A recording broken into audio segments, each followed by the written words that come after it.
Hey guys, in this video I will show you how to delete a board within Trello. So as you can see, I'm now in Trello, and if I want to delete this board, I need to scroll all the way to the right upper corner until I see those three dots. So tap on those three dots, and here you see about this board, change background, custom fields, stickers, and you see more. So you need to tap on this more button, and this will open more settings. So you can tap on the settings page, labels page, archived items, email to board settings, watch, copy board, print and export, but you need to scroll or need to tap on close board.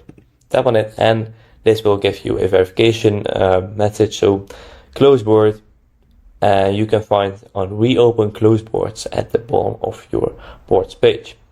So if you are sure that you want to close this board, you can always recover it. Then you can tap on close on the close icon or close button. So tap on it and this will delete the board.